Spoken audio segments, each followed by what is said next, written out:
Okay, we have George Washington up here on the podium. GW advances. They will play the second seed Rhode Island tomorrow at 5 o'clock. That game will be on ESPN+. We have head coach Caroline McCombs. We have senior guard Nia Locke. We have graduate forward Mia Loxtagala. We will start with an opening statement from coach. Then we will open it up to questions for the student athletes. Once we're done with those questions, we'll excuse them and we will take questions for coach. But coach, if we can start with an opening statement. I'm just really proud of our team today. Going up against Duquesne, I've had the opportunity now 3 times to play them, and I think all of those ball games are very, very competitive games. So hats off to Dan, Bird, and everything they do, with their program. But we knew it was going to be a competitive ball game. We knew we needed to rebound. We knew we needed to be the tougher team. And I'm just really proud, again, of our resilience. You saw a lot of runs that both teams went on throughout the course of the game. And, I thought we were able to finish strong. And you need a little luck this time of year as well. So we'll take that tip out 3. All right, we'll take questions for the student athletes. We do have a microphone, so just raise your hand. Please give name and affiliation before asking the question. Do we have questions for Nia or Mia? All right, here we go. I'll be the obvious one. Mia, Zach Weiss, Atlantic10.com. When the ball's deflected, Maiwa has that rebound. I'm sure it's the only thing going through your head, but how did you make sure mentally you held that finish and got the result? Yeah, shout out Maiwa for getting that rebound. She worked so hard to get those rebounds, so I'm just really proud of her that she was able to get that last one. And when she kicked it out, I knew the time was running down, so all I had to do was shoot it. And I just had confidence in my shot in those last seconds going down, and it went in. Any more questions? Yep, second row. Natalie Heffern with the Next. Nia, you had 11 points in the third quarter. What went into that? What was said at halftime that made you become a spark for GW? I mean, when it comes to March Madness, you just got to be the toughest team. That's what we keep telling our players, and we keep telling, our coaches keep, trying to ingrain in us, rebounding, like the little things, game-winning plays. That's constantly drilled into our heads. So comes March Madness, you got to have game-winning plays, and that's all I, thought of, and having let the game come naturally to me. Stay in the second row, go ahead. Ben Spitalny from The Hatchet, and my question is for Mia. You had 10 points in the first quarter alone. Why do you think you were able to get off to such a hot start, and were you really a major part of the game plan from the beginning? Yeah, we just wanted to be the more aggressive team, and I think everybody did a good job on our team just moving the ball, and they did a really good job of finding me for those open shots. So I think when we really play well together, the game just comes naturally. Any more questions for the student athletes? Okay. You two are excused. You can get back to the locker room. Thank you. Mia, great to see you. Congratulations. Everyone at Penn is very proud of you. We will take questions for Coach McCombs at this time. Coach Zach Weiss, Atlantic10.com. It really seemed that Nia's confidence came from that first make, creating the separation. Just how much of it was that confidence of seeing that ball go in the basket and allowing that to free her up? Nia Locke? Yeah, definitely. She's been someone that's been playing a lot more minutes over the last, 6 games, and I think that's giving her confidence, just having more court time alone. I know there was a time in our offense and late in that fourth quarter, and she's holding the ball, and we're like, drive it, and she did, and she got that lane line drive. That was huge for us. We know when her feet are set, she can knock down those threes. So we have a ton of confidence in Nia, and I'm happy that she was able to show that to everybody today. Second row here. Natalie Heffern with the Next. A career high 6 made threes for Mia. She's obviously been a spark for you all season, especially knocking down from 3. What was different about tonight, or what did Duquesne show that made it a great time for Mia to have 24 points? Yeah, I think when Mia's feeling good, she's feeling good. You can tell it, you can see it. I mean, we try to create opportunities for our guards to shoot those shots and make those shots. I think Mia is a tremendous player. We've set her up in a lot of ways. This year they went zone a little bit as well, and so that gave her different looks within our system to make those threes. But yeah, I mean, somebody usually steps up for us, especially this time of year. You need somebody to, and the ball was in her hand, and she was able to do that. Stay in the second row, a little further down. Hi, Coach. I'm Zach Blackburn from the Hatchet. GW dominated the offensive boards 15-4. Was that just fresh legs, or were you prepared to take a tougher approach to the offensive side of the rebounding? Yeah, we know rebounding is a key, and we know we have Maya Taiwo, one of the best offensive rebounders, and so we knew that was their game plan also, to box her out. So we knew we had to go in that much harder. We knew different people had to go in and rebound, especially because they were going to be so focused on her rebounding. She's really hard to box out. She moves really well. We actually had a game earlier this year at American where we had a tip out three. Maya did the same thing, and Mia made the three. So when that happened, it was almost like deja vu. It felt like that was going to go in. This was the same type of opportunity for us. Do we have any more questions for Coach? Yep, stay in the second row. Vince Patalny from the Hatchet. Of course, such a quick turnaround before tomorrow's game. How are you guys going to make sure that you're ready to play in less than 24 hours? Yeah, well, I think at this time of year, you have to be ready to play. I think rest is really important. Rhode Island's a team that, our team has said they wanted another shot at, and now we get another opportunity. We know they're a very good team, and I just think it's the rest and walking through, how we're going to defend, and we know what our offense looks like and where those baskets we want them to come from. So I think, it's rest, it's scout, and it's getting your players mentally ready to go. Any more questions for Coach? Okay. Coach, we appreciate you taking the time. Thanks, everybody. We will see you tomorrow.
Okay, we have Duquesne up here on the podium. We have head coach Dan Burt. We have junior guard Lauren Wasselson.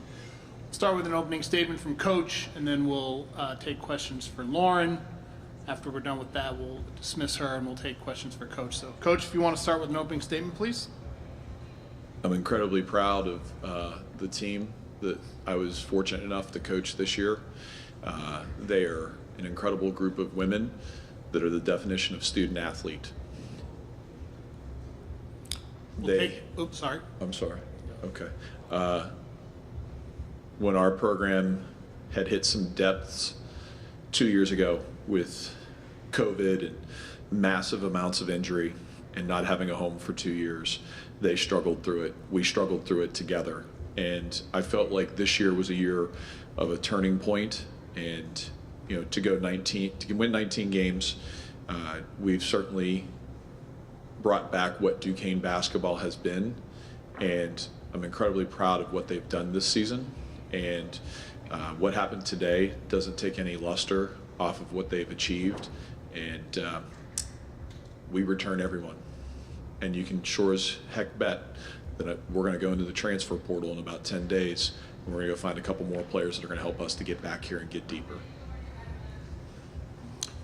Okay, we'll take questions at this time for Lauren. We do have the microphone, so just raise your hand if you have a question. Please give name and affiliation before asking your question. Zach? Lauren, Zach Weiss, Atlantic10.com. Just what did you like through the ebbs and flows of the fight that this team had throughout the 40 minutes today? I like that we kept on fighting. Every game you're gonna face adversity, and we did. We hit a wall a couple of times, but we never gave up. And I think we stuck through it all together, play by play, and it was just, you know, the girl made a good play at the end, so you can't ask for anything more. Any more questions? We'll go back to Zach, and then we'll go to the second row. Lauren, you heard Dan say that everybody's coming back. You've had a chance to taste the uptick. How do you continue to keep things moving upward and rise that standard? Yeah, next year is going to be scary. We have everybody returning. We're not losing anyone. So you can bet that we'll be back here and we'll be up for the challenge. Second row, go ahead. Natalie Heverin with the next. Can you take me through how the team has persevered this season and some of your favorite moments? Oh, that's a good question. Throughout the season, every team's going to have adversity. Last season, we had a lot of adversity. For me personally, I went through an injury. But like I said, going back to the first notch that I said, we all stuck together through the ups and downs. And that was my favorite thing about this team. Like, we all love each other. We all play for each other. And we're just family. And you can feel that on the court. You can feel that in the atmosphere. So. Any more questions for Lauren? Okay. Lauren, thank you. You're excused. We appreciate you taking the time. Thank you. Thank you. Oh, you want that one? Or you want the red one? Thanks. All right, we will take questions for Coach Burt at this time. Start in the front. Dan, Zach Weiss, Atlantic10.com. The end of the game, you guys have talked about in practice 1 possession, 2 possession, 3 possession games. Just what was it from an execution standpoint, and how hard was it to contain Taiwo on the O boards?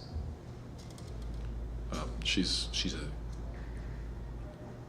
elite level athlete, and I don't throw that word around very much. I mean, she's a world-class athlete, and I mean literally a world-class athlete.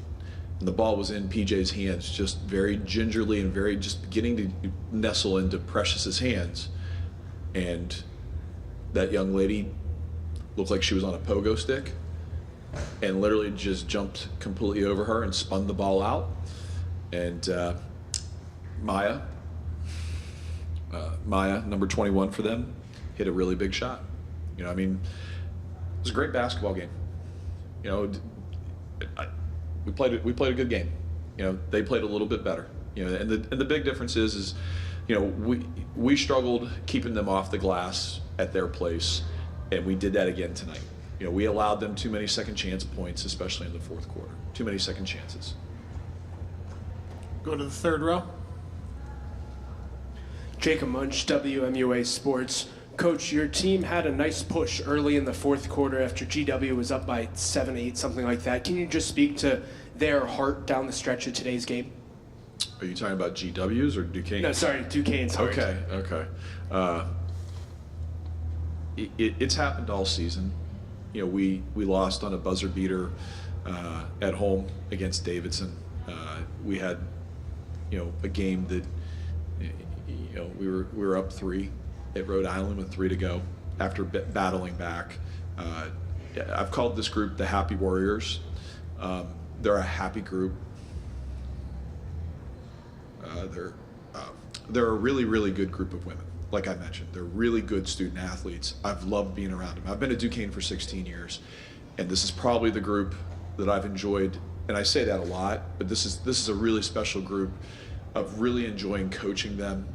And I knew deep down all season long at some point it was going to end for this year, but they're all committed to come back in a world where people, are transferring left and right. This is a group that is committed to coming back and being back together next year, and we'll add a couple pieces to it.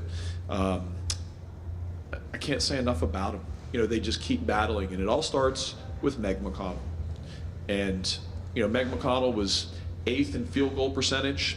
She was 1st in total rebounds, 2nd in team rebounds at 5'7". She led the league in defensive rebounds. She was 1st in assists. She was 2nd into assist to turnover ratio, and she was 4th in steals. She's the best player in the league, in my eyes. And I'm glad she's on our team, and I'm looking forward to having her again next year, along with the other kids. Tess was, I think, 10th in the country and made three-point field goal percentage, or 3-pointers made. And I think we've really seen the emergence of Precious Johnson. And Yanni Townsend had very good moments. Lauren, battling back from an ACL and a back injury. It's just a group that keeps fighting. And so they're so much fun to coach. Great kids. We'll go back to the front row here. Dan, you rolled down Meg's credits, but she also set the single season record at 5'7" for rebounds as well. Can you take me through that? And also, you weren't 1 for 29 from 3 today, just that buy-in from 3-point range tonight. Meg set the single season record for rebounds tonight. It's fantastic. It doesn't put any salve on the wound of losing. Meg doesn't give a crap about any statistic. She really, really doesn't. And when you look at what she did tonight with 17 points, 8 rebounds, 1 turnover, 8 assists, and 2 steals, man, to me, she's the best. I mean, I think she's the best point guard in the league. I think she's the best defender on ball, arguably in the league too. Somebody's excited. It's one of the teams going on, I think. Yeah, wow. I think she'll one day when she gets old be able to be happy about it, but tonight, right now, it's not a lot of fun. Your second question refers to the first time we played at George Washington. We were 1 for 29 from the 3-point line. Some of that was GW, and most of it was us. And tonight, we showed mental fortitude and clearly shot the ball much better. But again, when you give up 15 offensive rebounds and only collect 4 yourselves, and from a free throw line perspective, championship teams can't go 11 for 17. You need to be 14 for 17, 15 for 17. That's realistic. And we're not quite there yet, but we're getting close. You're in the second row. Natalie Heverin with the next. Looking back over the course of the season, what are you most proud of your team?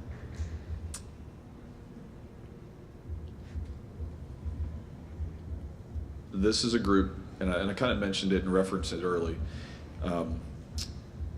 2 years ago with COVID, we won 5 games. I think we played, 12, 14, 15 games. I can't even remember. Throw that year away.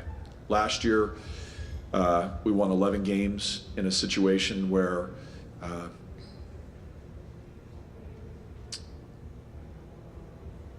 we didn't have the best locker room. That's the truth. we didn't have the best locker room. And these guys that are here, they fought like hell to get to 11. And what we've done is gone with that group from 5 during a crazy time for all of us in the world to 11 last year to 19 this year, and could have easily been 20, 21, 22 wins this year. And I know that the sun will come up tomorrow and the world spins forward, and I know these kids are 100% with buy-in. So to see the evolution and the growth of the team, the cohesiveness of them is been a really big thing for me, because I've enjoyed coaching again. That's the simple way to put it, because the last 2 years I didn't really enjoy it, and I've really enjoyed this group. It's been really special, and I love them to death. And that's just not our players, our coaching staff, Cherie and Vanessa and Stasia, Frank and Rick, RJ. It is a joy to come to work and work with them. Leah, our marketing person, Alex, our SID, all of them have been fantastic. It's been a great ride this year, and we're looking forward to running it back next year and being better. We'll take one more question for Coach, if there is one. I got all day. Okay, then. Yes. All right. Okay. Coach, we appreciate you taking the time. Thank you for supporting women's basketball.